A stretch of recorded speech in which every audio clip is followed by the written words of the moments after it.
Welcome to How to Fix Your Neg Blocks Against Decay. Yeah, my name's Gabe. My name is Holland. The impetus for this lecture is that this sucks. This is from Lasso's Wiki, so you can win the TOC doing this if you're Alex Wong. If you're not Alex Wong, you should change that. Also, raise your hand if you do that. Who here goes for the cap K, the hedge DA, or T in more than 70% of your P&Rs against Affs without plans? Yeah, like everyone. Yeah. So why is this not working? Imagine you are a policy 2A and you are writing an Aff and you have to answer 2 arguments. You are going to win every debate because you only have to answer 2 arguments. It is the only thing that these critical 2As are giving speeches about, the only thing they're thinking about, and the only thing they're designing their apps around. So this is the exact set of positions that they want to debate. Not only what Holland said over the course of a year, but over the course of a high school debate career. People spend weeks over the summer and 3 years of their high school debate career debating the same 2 positions. If you've debated a position 80 times, right? So like, let's say you're Aff 80 times over the course of 3 years, so like, I don't know, seems about average. That's right. And then you, the negative 2M, has gone for topicality maybe 20 times, 25 times, right, depending on the circuit. The skill disparity should be high. The Aff should win that debate because the affirmative has spent so much more time preparing and so much more time thinking about the argument. An important thing in debate is the element of surprise. The reason we break new is because the other team does not have as much time preparing for that argument. The reason we break new DAs and high-level elim rounds, even when we're negative, is because affirmatives are bad at dealing with new things because it stops their plan for the 2AC. 2As are often path-dependent. They think, how will the negative argue? And then they give their 2AC based off what they think the 2NR is. If you are able to make them not sure what the 2NR is, or introduce uncertainty into what the block will look like, it makes the 2AC much worse across policy debates and critical debates, which is kind of a meta-level like frame for how you should think about debating critical affirmatives. Other reasons to stop doing this, it's boring, like, whatever. Your judges are bored, you're bored. One thing that I think, particularly in high school, but also in college, that I was definitely guilty of was like, I would notice that some of the best teams on the circuit, like the teams that I really, really wanted to beat, were K teams or were reading critical affirmatives. And then I would be like, oh well, can't do anything about that, like pre-tournament, which is wrong. So these teams require you to cut case negs just like other good teams. And if you are not cutting case negs and you are seeing that there are good teams and then you're just thinking, oh, well, we'll just go for T, that's wrong. Yeah. And then, I think it's boring. It's like both true. It's just like don't go for boring arguments because they're boring. But also you should think about how many times your judges are judging these arguments. So like there are a set of judges who spend the majority of their time watching debates in which one team advances an affirmative, like in which debates center around framework, either on the affirmative or on the negative. Those judges are bored. They are bored of listening to you say fairness, fairness, fairness 4 times, and they just like write down fairness, fairness rant again, fairness rant the 3rd time. Like they are not listening. They're checked out because they've heard every word you've said before because AU said it before, and then someone transcribed those blocks and they got to you somehow. Like, you want your judge to be engaged and listening, and that's just not going to happen if what is happening is you are repeating things AU or He-Man said. those judges also have their souls numbed because these are the only debates that they judge. So if you can do something else, they will reward you. If not with the ballot, then with high points. Yeah. And then finally, just like a more like other thing that's important is just like you get to learn things when you actually think about critical arguments. Like critical arguments are harder to understand often because they require more literature understanding, which is why many teams in high school get annoyed. They're like, this team is only reading one argument. They're hyper successful on it. Like, how is that fair? Like, we have to read so many arguments. It's because that argument is extraordinarily complex. Explain it in the context of a 8-minute 2AC, a 5-minute 1AR and 2AR is very hard, and they have mastered that ability. Understanding that argument is just like helpful for both your debate success, but also just understanding how the world works, understanding how to interact with different political and social ideologies. I think it's a skill that kind of transfers out of just like being negative against critical affirmatives. So this is our self-congratulatory slide. But this is a good demonstration of what your wiki maybe should look like against these teams, or what you want it to look like. You will notice that I think none of these are specific to that affirmative, which is to say, secretly, you could scrape all of these from the college wiki. And all of these are broadly useful in a set of debates when the Affs has made a claim, like a set of claims about law, about humanism. Romance v. Tragedy is a Turner backfile that's good whenever the Affs says anything about ontology. So we'll talk about that a little bit more when we talk about how to put these files together. Yeah. You want to take this one? Sure. Okay. So what should you be doing so that you can effectively do this during the season? The first thing is you should read the fundamentals. Critical teams are reading cards, and they are often reading long cards. In a debate round, you don't read an entire card, you don't read all the text in it, because it just takes a while. You have an 8-minute speech, right? So you put a lot of text in like 6-point font, and you just make it small and you move on, right? What if you looked at that critical team, the one that just beat you like 2 times, they beat you in a bid round, it's a good team, you press the link in the citation, if it's done correctly, and you read the article, and you take notes. You're saying, what are arguments present in this article? What are ideas that I don't understand that are present in this article? And then you send questions. You send them to your coach. Maybe you watch these team speeches if they're online. You try to read the surrounding evidence. The other important thing to understand kind of what you are going to be debating during the year is that you should read the citations. This is like hyper important. I'll talk about this a little more when it's like talking about how to write a case neg against a critical affirmative. But the citations, what is called the citation network that is present in critical theory is really important. Who this other author is citing, who this other author is like responding to is important. For example, let's say we have an article about economics, right? It is a critique of economics, and they keep citing this one person, and their name is like, let's like say it's Mariano Mazzucato, right? They keep responding to this person named Mariano Mazzucato, and you're like, why are they writing a response to this person? But once you know that one article is a response to another article, then you know that that article, the first article that they're responding to, competes, right? It establishes competition. A great example of this is that Dr. Frank Wilderson, who's often associated with Afro-pessimism, he wrote a recent press book called Afro-pessimism. He writes an article that's a critique of this guy named Gramsci, right? I don't know if many of you guys know who Gramsci is. You don't have to know who Gramsci is. But if you know... Turner. Okay, you've gotten Turner, right? If you know who that Dr. Wilderson is writing a response to Gramsci, you now know that there's competition between these two arguments. There's competition between like the work present in Wilderson's theory of Afro-pessimism, competition between Gramsci's theory. And then you could maybe apply Gramsci to the topic.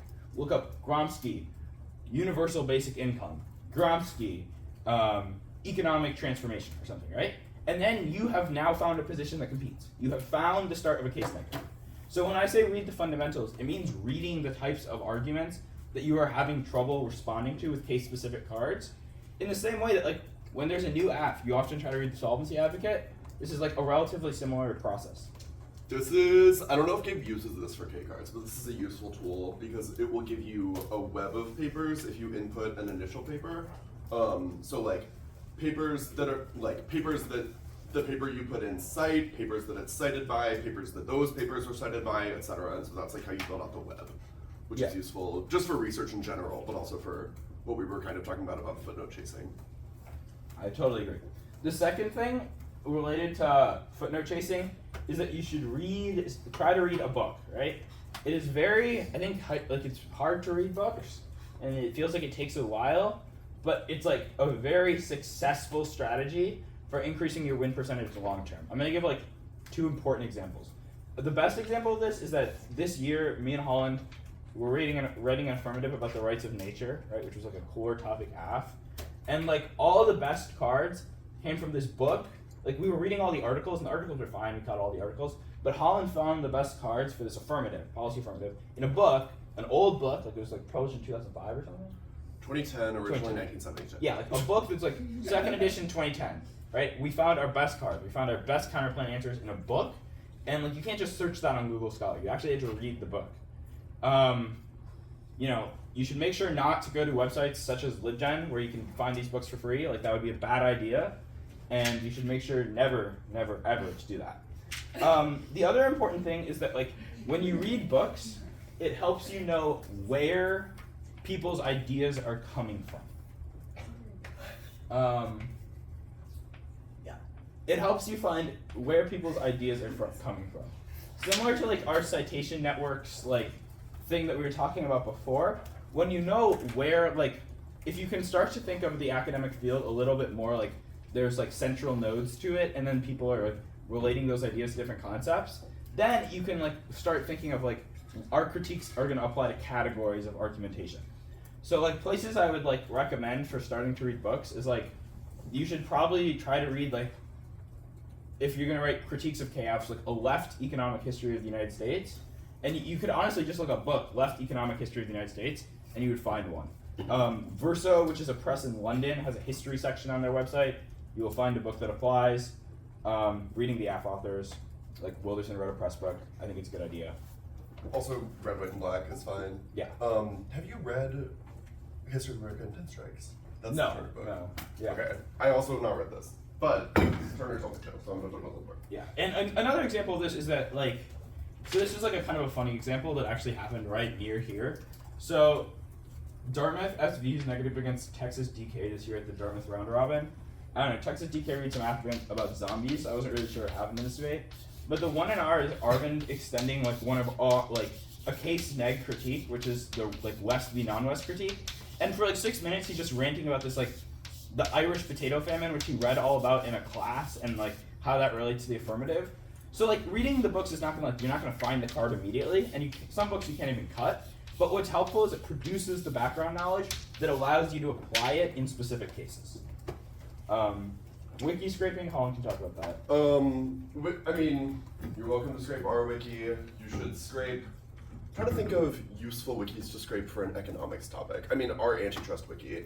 So Harvard 2021, 22. The 2017, 2018 healthcare wiki, the college wiki. You should look at Northwestern's docs. I was gonna say Northwestern has pretty good case of case. Harvard's docs from that topic are also pretty good. I would recommend both of those. They're gonna have good stuff about economics. They're gonna have good stuff about kind of the care economy. Yeah. This is like, I don't know, if you're a nerd like I am, just kind of like trolling around the wiki is fun. You can look at high-level K debates. Usually those are the ones where like specific Ks of Ks are produced. So those are the best ones to find cards from. And like, Dartmouth will always have weird shit if you go back far enough. So get docs from college rounds. Also just watch college rounds. A lot of them have been taken off of YouTube, which is unfortunate, but Dartmouth TV had a bunch of K debates online, a couple against Asia, and then NBA versus Capel is a good like Moten versus Moten debate. If people have, I assume some people have watched that. If people have not watched that, that one's a great one to watch. But just in general, and also just watching K teams, not even KVK debates necessarily, but just like watching K teams will be useful because it'll give you a sense of like how they're explaining their arguments and just the kind of vocabulary that you want to develop to kind of survive these debates. Yep. The other thing I don't know. is like we were kind of alluding to this, but it's important. Is that like you should think about major themes that are present in each affirmative that are necessary to beat topicality. And this is how we go about writing our generic Ks of Ks. Is that affirmatives that do not have a plan have to like beat a major hurdle, and that hurdle is topicality, right? They have to find reasons why not being topical is good, right? Often that includes Ks of core topics in the concept, right? Core concepts in the topic. And so core concepts in this year's topic include the economy and the idea of economic productivity in some sense. They include U.S. government's provision of care. The job guarantee app has an argument about work. And then also like the UBI app, Social Security, and job guarantee to some extent also include defenses of money. Oftentimes these 1ICs will, the first one or two cards, will have a critique of one of those concepts present. And then once they have introduced the critique of it, if you defend the thing, you should be able to establish competition. If they have introduced the critique of work and you have a new defense of work, you should be able to establish that these are two competitive positions. And then you have an argument that applies across multiple affirmatives, not a single one.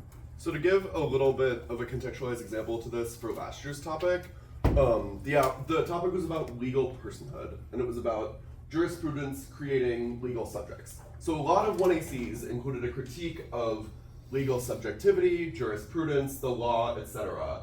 And that was our link to, for example, self-determination, which is an argument about why the nation state is important for, important for self-determination. Our critique of, or humanism K was humanism good, because the 1AC included a set of concepts, or a set of critiques of the concept of humanization in the eyes of the law, and said that we should instead, depart from that. I think the rest of these are antitrust. Oh, well, also, so part of the topic was about artificial intelligence. The algorithms of violence 1AC included a critique of using artificial intelligence, so we said AI is good and should be used for liberatory ends. Example of major Aff themes makes your stuff work across multiple critical affirmatives. So before the tournament, I would say you want to monitor the college wiki. I don't think that will be as useful on this topic because the college wiki this year, or the college topic this year, is about U.S. nuclear force posture, so it does not seem like there will be a ton of conceptual overlap between critical affirmative and not a ton of overlap between Ks of Ks.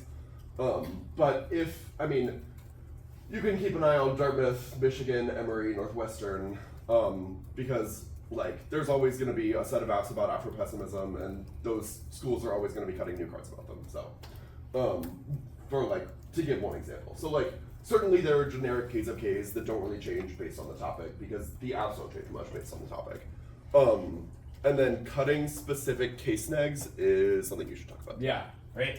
So cutting specific case negs is hard and requires kind of knowing where to look. So I'm just gonna take you through the process of writing one case neg that we did this year that I thought was pretty good.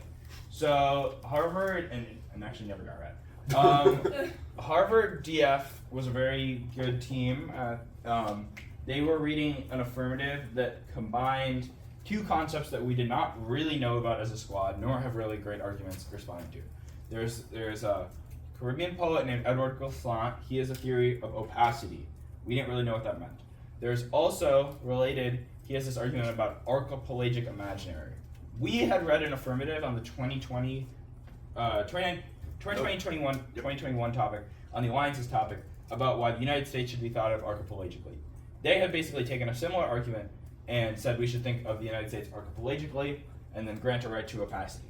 So we didn't really know what was going on with this affirmative. We didn't really think we had much to respond to it because it seemed to deal well with the set of generic positions that we had already written. So we were what should we do? The important thing is that teams that read critical affirmatives are less likely to change their affirmative tournament to tournament than teams that read plans, just because the level of explanation required to win a critical affirmative and understanding of the literature is actually much higher. Because of this, we had a little bit of time. So winter break, I'm okay, I'm gonna think about this affirmative.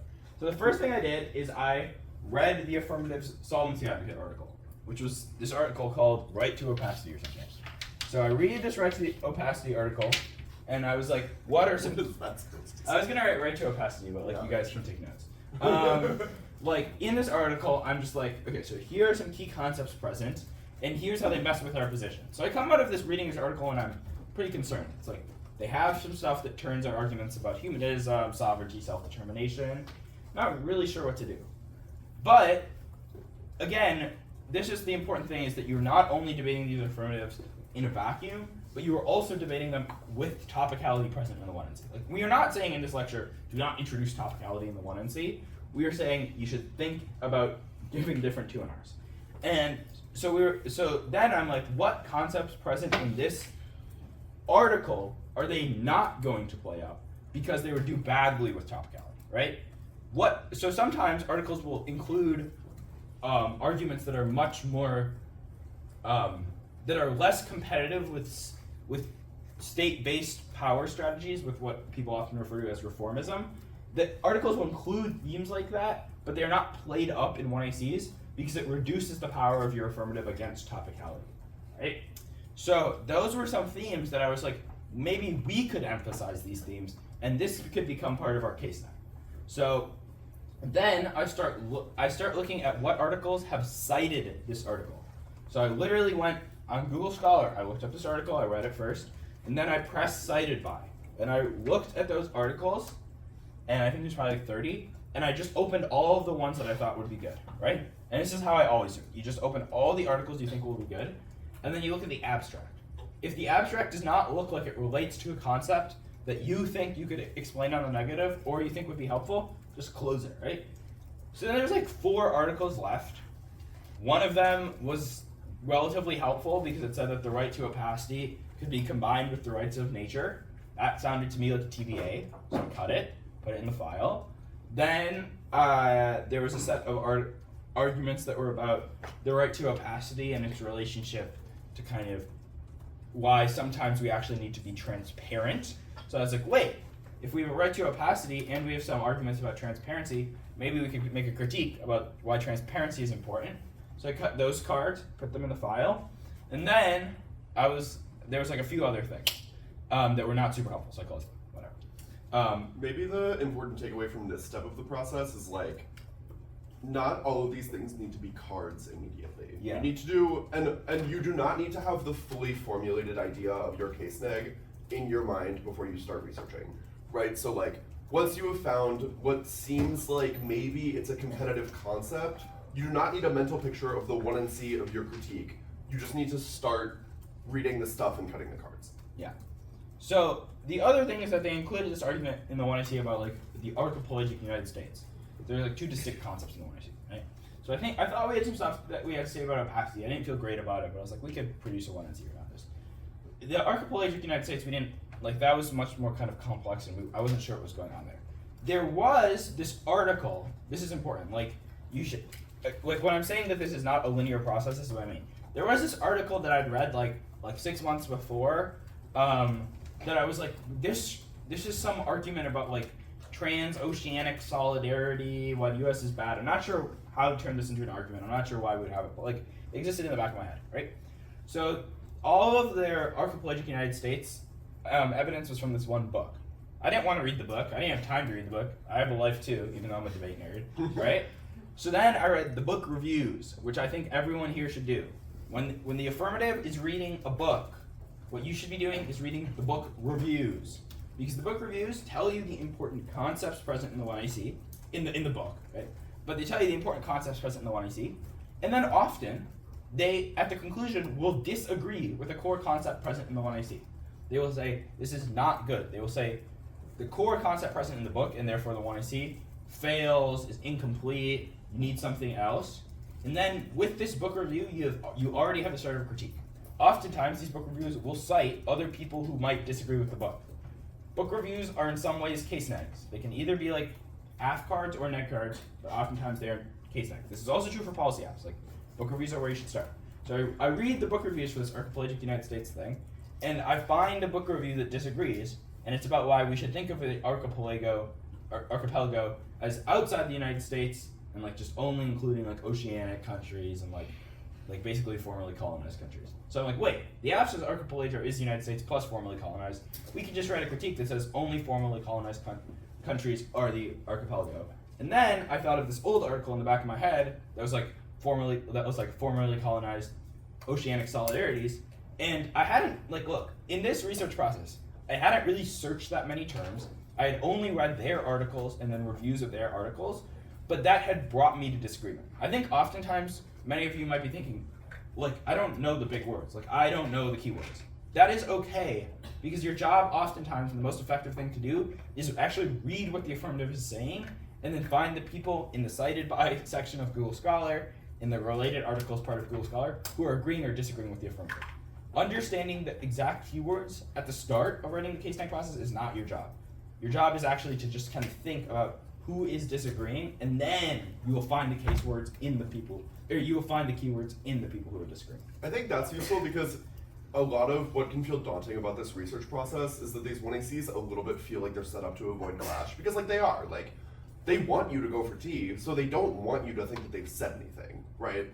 And they don't want to give up the search terms in the 1AC.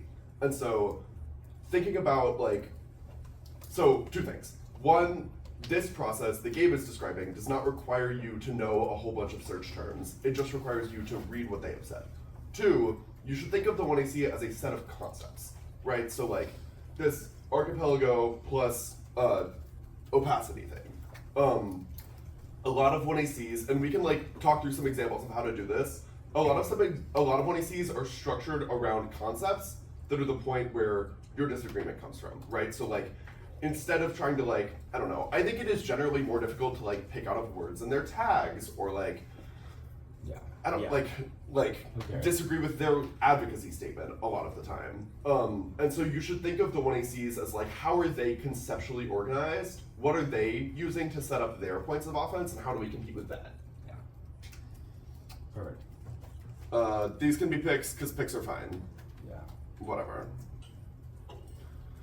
Okay, so in terms of in the debate, kind of the thing that I was just saying, which is like a lot of these 1ACs can feel like they're set up to skirt clash. I think it's true.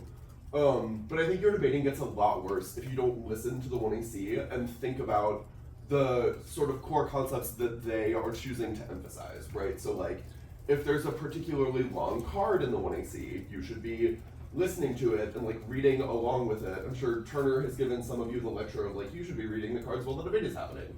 If there are cards that feel particularly central to the 1AC, you should be reading them as the debate is happening.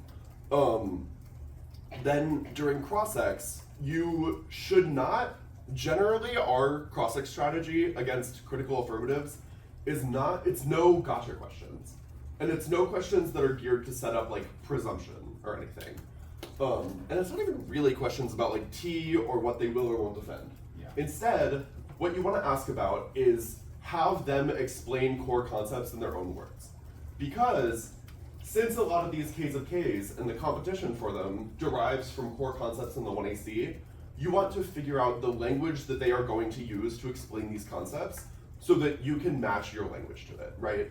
So I think a lot of the time the neg loses to the perm in these debates because they're not contextualizing to what is happening or how the other team is characterizing these things.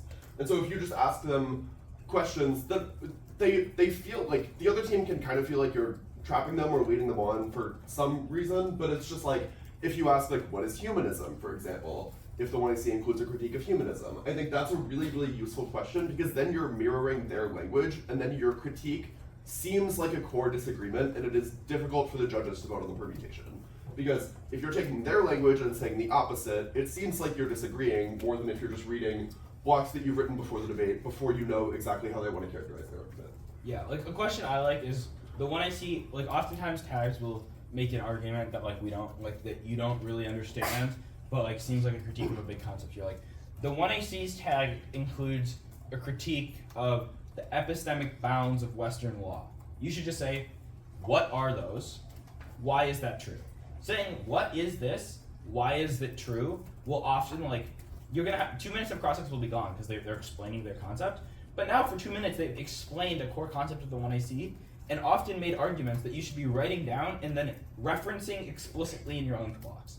You should be writing down the words they say in cross-ex and referencing them in your link blocks. You should say, in cross-ex, they said that they have read a critique of law as a system because it relies on, let's say it's a Gombanaf, the violent exclusion of people in the camp. But we think that law can be used in beneficial ways. So you've just explained competition, right? You are using words they have said, and not just words in tags. Judges want it to be words that they're saying. Or on framework, oftentimes, Holland talked about this a little, like words that they say are going to be key things. On framework, they're going to make critiques of like large concepts, and these should be things that are present in your linear explanation. Often those are things like arguments about policing, arguments about the law, arguments about exclusion, that usually can be useful for setting up your critiques. I think an important thing to note there is like, you can burn cross-ex time in these debates. Like, Yeah. who feels like they have done something genuinely useful in a 1AC cross-ex of a critical affirmative? Your time is better spent letting them talk and letting them explain their core concepts. The next thing we kind of already talked about, if you're using their language, it seems like you're disagreeing, which means that you won't lose to the permutation, which is often the core of Affs strategy. No links of omission. You wanna take Yeah, that? like one of the reasons I think the cap case kind of silly is oftentimes people explain it as like, they said that we should care about racial violence. What about the violence of the class system? Like, which is like basically what these links often sound like. Like, the Aff over focuses on something. I think it's bad to say over focus because the permutation is like, well, we could just like focus on that and then like focus on this more. Like that seems like pretty compelling to me, probably to your judge too. What if you said it is bad to focus on this thing? What if you said the Aff said that we should give up on the system of money, and we have just read the MMTK, so obviously we disagree. The affirmative says permutation. Well, when I see Krasik said money is bad, so like 0, right? It just makes the debate simpler for you because instead of debating about what the Aff didn't do, you were debating about what the Aff did and saying it is bad. We always want to be saying what the Aff is doing is bad in policy or critical debates because that is the basis of like just the theory of competition. I think that this like pessimism Aff versus cap is a particularly useful example because I have both given when I was in high school and seen so many speeches that were basically just like, you talked about race, what about class? That is terrible. That's nothing. There were so many better critiques of Afro-pessimism, and this is the place that I would go to Dartmouth TV's 2020-2021 Wiki.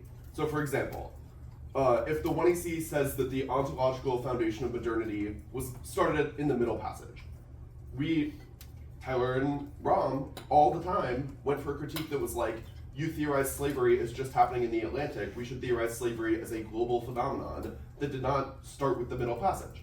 That is a much better disagreement than you talked about race, but you should be talking about class. That argument has not won a debate in like 3 years. Yeah.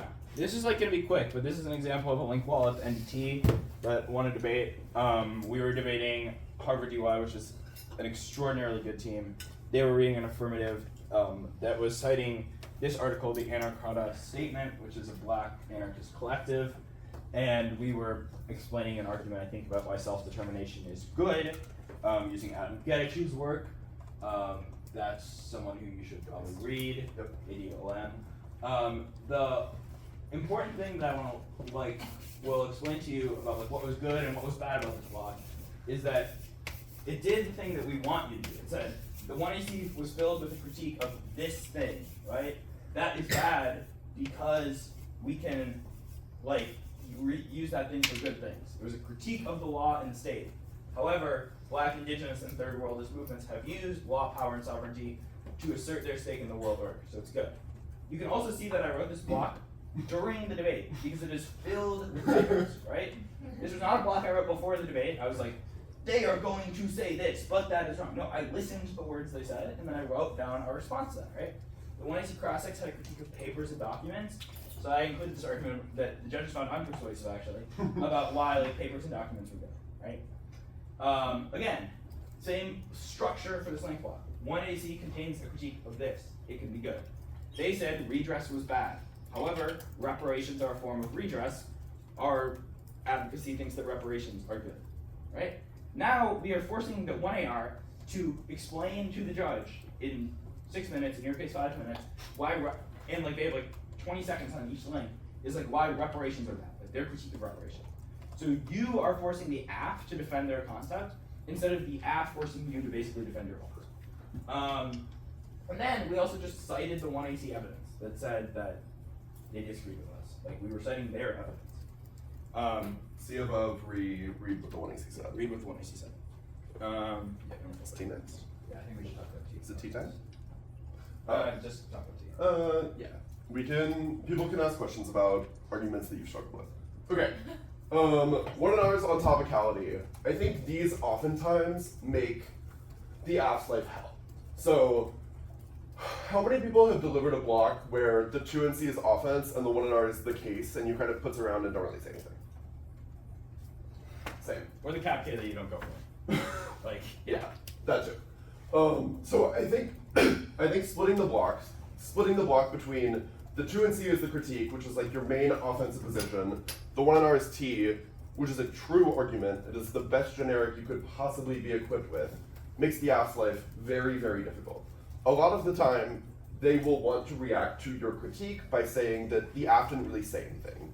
they will want to be like, well, we didn't actually present an overarching critique of like law, the state, etc.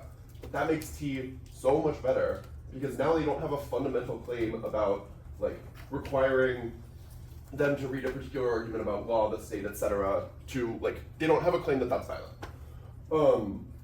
How do you deliver a 1 and R on T? One, make everything shorter. So a lot of the time, and I know because I am guilty of it and was guilty of it, people have these like blocked out T files that are like 4 years old, have been passed down from generation to generation, and the blocks are so fucking long, and they do not need to be. Like the answer to like T is violent policing is like 3 things. 1, 2, 3. It's like 1, no it's not. 2, arguments not people. 3, every argument is a disagreement with the content of the 1AC, so is topicality. You do not need a minute to explain that. But a lot of these blocks take a minute to explain that.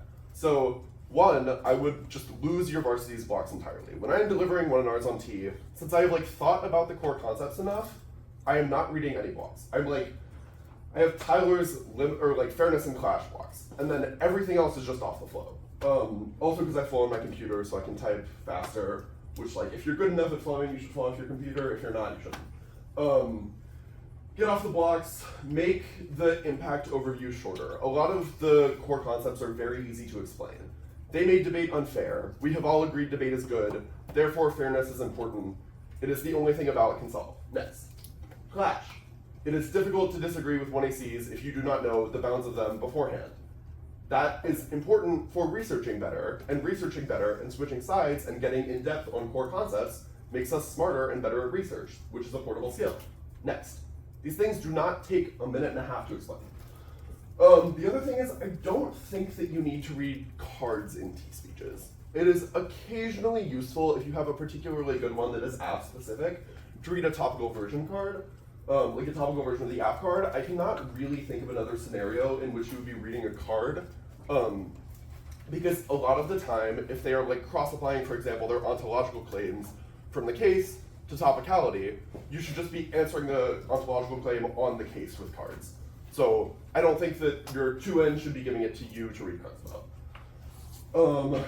Cross-apply more, I think this is related to make your block shorter. I think a lot of the time, since 2As are usually prepared to talk about topicality for 6 minutes of the 2AC, they're kind of making the same argument over and over. And like realistically, I think it is useful to review the topicality debates that you have had and group arguments by theme. So like, for example, you are policing us. It is violent to force us to read Affs about the state, or to, defend the state. We think that this concept in the resolution is irredeemable, etc. I think that a lot of the time the 2AC will make those arguments a bunch of times repackaged, and if you are kind of methodical about flowing and organizing your speech, you can just be like, you can give the explanation for why you've answered it above, and then just say, that was above, next. So like, this argument is the same as 2AC3, because they are both making the core claim that X, Y, Z. Therefore, my answers on 2AC3 apply, next. Because a lot of the time these 2ACs are long. The other thing that is useful to note is if your 1NC includes a diversity of positions, it makes the 2A have to give the shorter T2AC, and they will be very pressed for time. And also, a lot of the time, they will burn a lot of their prep time thinking about your K that they have not thought about before. So that's good. Usually the core 2AC argument is whatever most directly reflects a 1AC conceptual theme, because they want to give the 2AR that is like, here is the case, here's impact, like you dropped it, whatever. Here is how that conceptually connects to T. So like, often the 2AC will throw out a bunch of kind of like extraneous arguments on T. If they are not connected to a core concept in the 1AC, I don't think they deserve as much coverage, and the 1NR should focus on the stuff that is connected to like cards in the 1AC. Yeah, so the 2NR is you have to make a decision. Okay, the other thing we didn't mention when talking about the block is like case. Like case rating should be present. It should be present in the 2NC. In the context of high school, it should be probably about the last 2 to 2 minutes and 30 seconds of the 2NC. The reason it's not as much time as it often is because you are disagreeing with the 1AC for 6 minutes of the 2NC, right? So you have already introduced disagreement with the 1AC that you can cross-apply to the case in the 2NR, right? So that's the reason why you can spend 2 minutes on a case. What you should probably do is answer any overarching theory of the world, whether it be like Baudrillard's theory of communication, Bataille's theory of sacrifice, Wilderson's theory of ontology, an overarching theory of how the world works, and then maybe you could like say that like something present in the 1AC is like wrong and like makes movements ineffective for like 30 seconds. Like that's all you need to do. Yeah. So the 2NR, usually you should go for the critique because 1ARs in high school are so hard. Like time allocation in a high school 1AR, everyone here knows this, 13v5 is very different from 16v15. Like from 6v15. High school 1ARs are the most time-pressed speech in high school and college debate. And beating topicality well, explain the case well requires like a minute. Beating topicality well should take about 2:30, right? So then you have a time trade-off, which is they have spent 1 minute and 30 seconds, maximum usually, on an argument that you spent 6 minutes explaining. You should be able, in an equally skilled debate, to win this debate, simply based on the allocation of time. Which is kind of how we were talking about earlier about why they should be able to beat topicality because they've spent much more time thinking about it. You have spent much more time explaining your argument. Ergo, that's like usually just the theoretical reason critique is better. Also, you spent more time thinking about it, and it interacts with their case arguments hyper-specifically. So that's my argument for why usually going for the critique is better. Obviously, we don't only go for the critique. There are debates where topicality is better, based on time allocation, based on our critique not linking well, based on judge decision. All of those are important, but kind of as an overarching rule. So like I talked about, critique is secretly case defense also.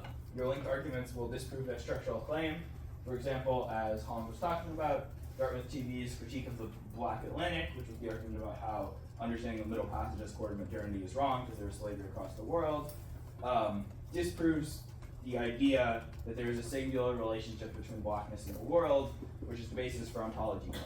So if you win that argument, you have also won defense against their arguments about ontology. You've disproven their arguments about ontology. Another example of this is that it also interacts with framework. For example, they have often about why role-playing the state is violent because it like allows us to think of ourselves as in power and power is bad. Well, if you have an argument about how we are not, like on the critique about how we are multiple people and how we shouldn't think of ourselves as like either we're good or bad and we should think about like gradations of the human experience or something, right? Then you have a defense of why role-playing is not the worst thing in the world, which can be applied to framework. So if you win your critique, you should make it apply to their other parts of the debate. You have to kick framework if you go for topicality. I think teams are often concerned about like, what if they cross-apply things from T? One, like, I've like basically gone for critiques against critical affirmatives like most of my high school and almost all of my college career, and I just can't remember a debate where like this mattered. Like I think it's always scary, but I don't think judges care that much, like basically overall. Two, I don't think opponents really do this super well. It's like, because teams aren't really thinking about interactions earlier in the debate, because like you all are 17 and haven't thought about debate that much. Lovingly.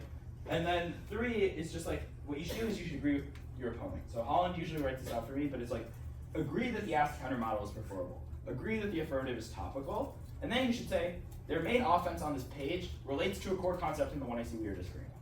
Their main concept on this page is about why law is policing. Well, we have run a whole defense of law. So for them to win their critique of topicality to apply to the K, they also have to beat the K in the first place. So they still just have to beat the K. Or if they have an argument about why violence in here matters more, and you, which is like kind of a theme that's been present recently, and you have an argument about why we should think about ourselves as actors within a relational world instead of simply subjects who are engaged in like interpersonal communication, then you have an argument about why global focus and political focus is more important than intersubjective focus in a single debate round. So you should be using your critique arguments when you should be explicit. You should be like, they will try to cross-apply from topicality. One, that's new. You don't get new things in the 2AR. Two, it doesn't work because our critique disproves something present. You also can usually concede something they said about the counter model, right? Yeah. So you can concede that like revolutionary clash or like debate should be about X, Y, Z. Like you should disagree with the one I see in this way, and then just be like, we're doing that on the other page. Yeah. So like that's what you said we should do. We're doing. Is that the last slide? Yeah. Okay. Can we go back to like core one? The greatest hits. Yeah. We're gonna go back to this greatest hits slide, but do people have questions either about answering these things or about anything we've said in general? And is this supposed to end at 10:50 or 11? Is there another one after this? 10:50. Yeah. We're gonna go to like 10:55. Yeah. Does anyone have any questions? Okay. I'm gonna talk a little more.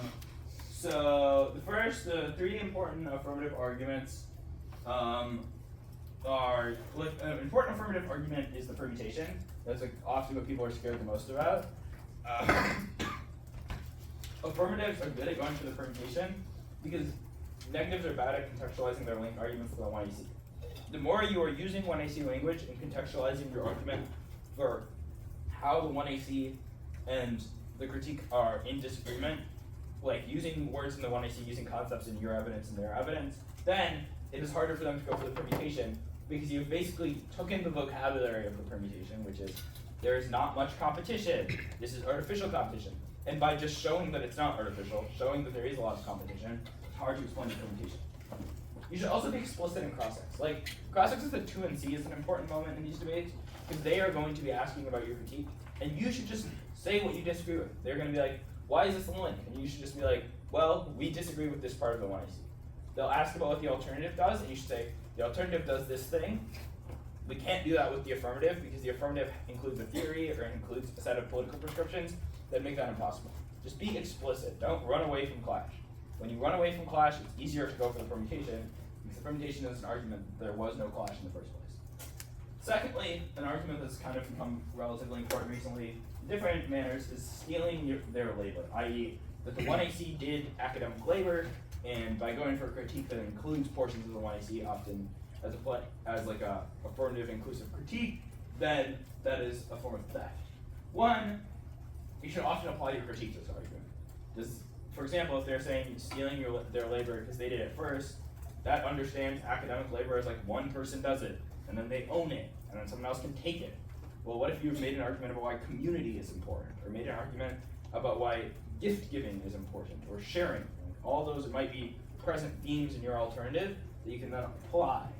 Also, you should just disagree with this concept. You're not stealing anything present in the 1AC.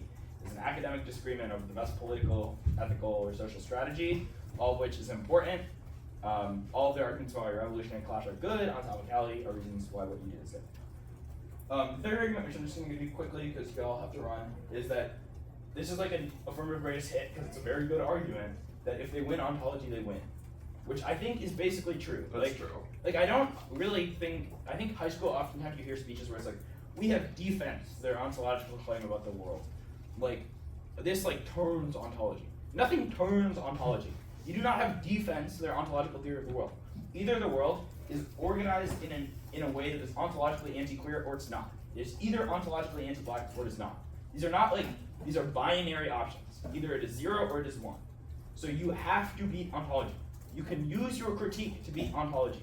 You can say this, like, if we win our critique arguments, it disproves the historical theory that is the basis of their ontological claims. But it is impossible to say that the critique is defense to their ontological theory, because that is not. It's like ontology is an argument about how the world operates. It is not like a risk of a new theory. They're just different ways of working. The one thing I do think is important is that because that's a binary choice, right? You should use that language on the permutation. Like, they have introduced a binaristic theory. If they win their argument, they win. Like, you should be explicit about this. Like, if they win their ontological argument, they win this debate. So if we beat their ontological argument, shouldn't that be a sufficient win condition for you, right? Like, if the Aff wins that the Aff is good, they win the debate. So if the neg wins that the Aff is bad, the neg should win the debate. So similarly, if the Aff wins that theorizing settler colonialism as ontological is good, they win the debate. You should be like, well, they shouldn't get a permutation, because if we win that theorizing settler colonialism as ontological is bad, that should be a sufficient neg win condition, right? You should make it sound reciprocal. But we are writing about ontology as the greatest hit because it is good. These are our emails. Yeah. Y'all got a blast. If you want to stick around and ask questions, that's good. But I think your next thing starts at 11. But feel free to email questions.